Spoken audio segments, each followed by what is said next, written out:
Jadi kalau si Saka itu kata dibilang salah tangkap, tidak, sama sekali tidak. Allah tidak seperti itu. Allah itu adalah raja di atas raja yang paling tegas. Maksudnya, Saka berani bersumpah. Ketika Saka berbohong, maka Saka yang kemudian mendapatkan bala atau musibah. Saka berani terima potong. Apapun yang akan terjadi juga Saka siap. Jadi kalau si Saka itu kata dibilang salah tangkap, tidak, sama sekali tidak. Allah tidak seperti itu. Allah itu adalah raja di atas raja yang paling tegas, yang paling adil, yang paling independen. Alah, bagaimana lagi bilangkannya? Jadi si Saka itu positif memang ada di kasus si Venom ini, ya. Jadi dia itu merekayasa. Nah, kalau karena ibu sudah berani berpendapat seperti ini, saya ini orang kecil ya, tapi saya kira kita punya derajat yang sama di mata hukum. Benar, Bang. Jadi saya juga mau berpendapat tentang video ibu ini. Itu sampai bawa nama Allah, gimana itu konsepnya itu, Bu? Saya mau tanya itu. Kan keadilan itu nggak langsung ketika manusia bersalah itu langsung diadili dunia. Ketika dia tidak bersalah. Kalau begitu cara berpikir ibu, bagaimana ibu menjelaskan yang di Palestina sana ketika jutaan manusia dibantai? Jadi bukan begitu konsepnya cara mengadili, tapi kita semua ini akan diadili di akhirat nanti. Dan itu sudah pasti, menurut keyakinan saya ya. Konsepnya nggak seperti yang kayak ibu ini, karena Allah itu maha adil. Memang Allah maha adil, Allah maha benar. Allah tahu siapa yang bersalah, siapa yang tidak. Tapi konsepnya bukan begini juga, ketika bersalah langsung diadili Allah langsung. Benar. Berarti si Saka karena diadili pada waktu itu karena dia bersalah, makanya Allah menghukum dia. Terus bagaimana ibu mau mengatakan apa yang terjadi di Palestina sana jika begitu konsep Allah mengadili umatnya? Apakah langsung dihukum itu para pembantai-pembantai yang ada di Palestina sana? Kan tidak juga. Dan saya kira Saka Tatal ini menurut pendapat saya, tidak ada alasan untuk dia berbohong. Ya, benar, Bang. Untuk apa dia berbohong? Ya, aku rasa juga dia begitu. Sudah menjalani hukumannya. Dia sudah tahu rasanya bagaimana itu disiksa. Ya. Menurut keterangannya dia ya. Dan kalau untuk mencari sensasi hanya saat dia bebas, ya saya kira lalu bodoh jika ada manusia yang masih berani seperti itu. Karena dia mau membersihkan namanya. Kenapa itu sangat penting? Karena itu sangat berpengaruh di kehidupan dia nanti. Benar, Bang. Bagaimana dia mencari pekerjaan, bagaimana dia hidup dalam masyarakat dengan stigma seorang pembunuh. Ini kehidupan seseorang loh. Bagaimana dia akan menjalani itu ke depan. Mungkin kita yang di luar dari lingkungannya dia itu tidak terlalu memikirkan itu. Tapi bagaimana dia yang akan menjalani kehidupannya nanti itu. Dengan stigma seorang pembunuh. Jika memang benar-benar ya dia tidak bersalah. Ini saya garis bawahi. Nah, kalau dia bersalah juga tentu dia akan menerima konsekuensi dari apa yang dia perbuat sekarang. Cuman saya meyakini itu dia memang sedang membersihkan namanya. Karena dampak dari itu sangat buruk bagi dia ke depannya. Jadi konsepnya nggak seperti itu, Bu. Nggak usah bawa-bawa nama Allah juga. Seolah-olah itu adalah kebenaran. Kita tunggu saja dia bagaimana PK-nya ini. Jadi yang yakin pada Saka ini ya doakan saja. Yang tidak yakin ya sudah, jangan juga menzalimi orang dengan perkataan. Kita tidak tahu kebenaran, hanya Allah yang tahu semua kebenaran yang ada di dunia ini. Ya, baik. Hai, assalamualaikum warahmatullahi wabarakatuh, guys. Ya, memang benar ya kan. Kalau dari saya pribadi memang saya meyakini kalau Saka ini memang jujur ya kan. Karena apa? Si Saka ini pernah dapat hukuman, jadi tidak ada alasan lain atau untuk berbohong ya kan. Ngapain juga ya untuk berbohong, karena Saka ini sudah dapat hukuman. Jadi si Saka ini cuma ingin namanya dibersihkan. Nah, jadi kalau kita lihat ya kan, ngapain si Saka ngotot-ngotot pengen ngungkap kasus inilah, pengen mencari kebenaran lah. Kalau benar-benar dia salah, kalau udah keluar ya udahlah, aku sembunyi aja lah, udah diam. Kalau benar-benar si Saka ini pernah melakukannya ya kan, tetapi si Saka ini masih ngotot, saya tidak bersalah, dan ingin mengungkapkan dan menceritakan semua siksaan-siksaan yang pernah dia alami ya kan. Dan si Saka menuntut namanya dibersihkan ya kan. Waduh, memang benar apa yang dikatakan abang ini ya kan. Nah, coba mari kita dengar nih ya, waktu di kalau nggak salah di iNews ya, si Saka diwawancarai sampai Saka ngotot, ya ngapain aku pun udah kena hukuman lah, ibaratnya kayak gitu ya, Saka bilangnya, ngapain aku bohong ya kan. Tapi benar juga ya kan. Ayo kita dengar dulu ya video ini guys. Maksudnya, Saka berani bersumpah.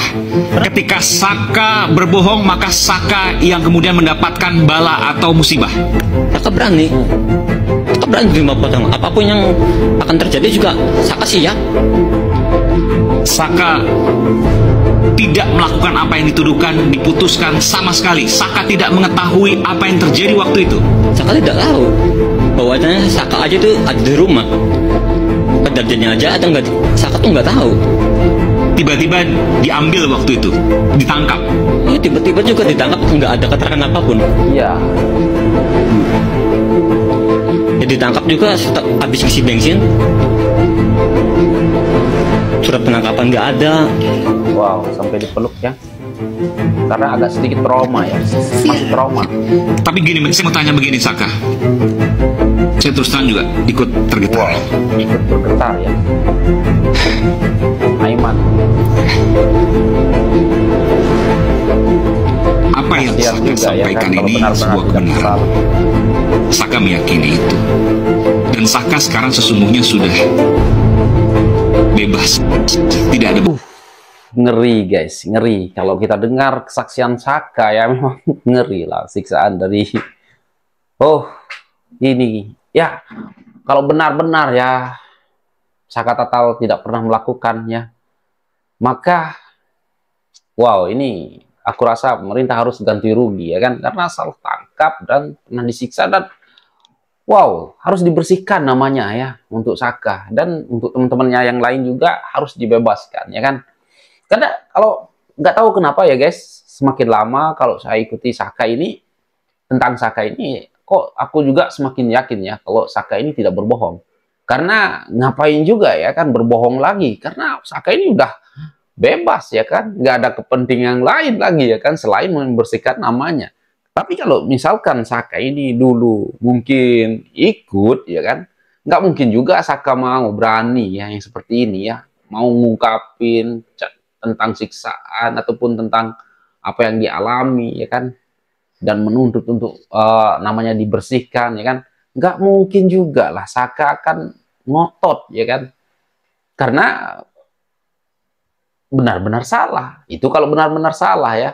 Tetapi ini Saka memang benar-benar ngotot sekali pengen namanya dibersihkan dan menceritakan semua hal ya kan, karena merasa Saka ini tidak bersalah ya kan. Ya, aku tidak dapat bayangkan juga ya kan. Tadi aku sedikit membayangkan ya, bagaimana rasanya kalau kita dalam posisi Saka ya kan, tidak bersalah ya, disiksa sampai harus ngaku, diinjak-injak ya, dan tangannya sampai bengkok. Dan kok aku bayangkan kok kalau aku dalam posisi Saka aku harus bagaimana ya kan. Tetapi kalau aku sebagai Saka, aku udah bebas dan dikasih ruang untuk berbicara kayak gini, wow, aku akan lebih gila lagi lah kayaknya ya, ungkapin, dan saya akan tuntut polisi ya kan, ataupun saya minta ke Pak Jokowi, ke Presiden langsung ya, untuk tegakkan keadilan, karena saya tidak pernah melakukan, tapi saya dihukum sekian. Nah, aduh, kasihan juga ya. Aku tidak dapat bayangkan kalau ini keluarga kita ataupun adik-adik kita yang terkena kasus yang kayak gini, salah tangkap ya, polisi salah tangkap, dan keadilan tidak dapat keadilan ya, untuk orang-orang susah ya kan, mentang-mentang orang susah senang dibelok-belokkan fakta-fakta yang sebenarnya, dan yang masih di dalam itu seumur hidup loh ya guys, seumur hidup guys, hukuman seumur hidup. Waduh, aku rasa ya, kok aku berkeyakinan sekali ya guys, Peggy maupun yang 5 lainnya ya kan, ya 5 ya 5 temennya Saka itu, aku ngerasa tidak bersalah juga ya. Ya, polisi harus bebaskan. Karena kalau kita dengar juga kesaksian daripada teman-teman Saka yang benar-benar yang katanya ada yang tidur di rumah Pak RT ya, beberapa orang yang ikut gitu ya kan. Ya bersaksi kalau benar-benar teman-temannya yang masih di dalam itu tidur di rumah Pak RT. Ya tapi karena takut dulu ya kan, karena takut maka teman-temannya yang ada di dalam itu bersaksi lain ya kan, karena takut. Ya dulu mungkin masih umurnya masih bocil, jadi ya takut juga kena masuk penjara juga ya kan. Waduh, ini ayolah Pak Jokowi buatlah tim khusus pencari fakta untuk keadilan bagi teman-teman Saka yang masih di dalam. Untuk Peggy juga ya. Dan aku yakin ya Peggy dan teman-teman Saka pasti akan bebas. Nah, untuk Rusdiana, untuk Pak Rudiana atau Rusdiana, yuk berani nggak? Muncul di televisi, muncul untuk diwawancarai, berani nggak? Dan Pak RT juga, berani nggak? Kita tunggu nih ya, netizen tunggu. Kalau Anda tidak berani, berarti fix lah, Anda lah pelakunya. Nah, kalau nggak mau dicap pelaku, maka Rusdiana dan Pak RT harus tampil di media. Dan oke guys, apa tanggapan kalian tentang Saka yang menceritakan semuanya? Gimana? Kalian bisa berkomentar di bawah. Dan sekian, terima kasih. Assalamualaikum warahmatullahi wabarakatuh. Bye.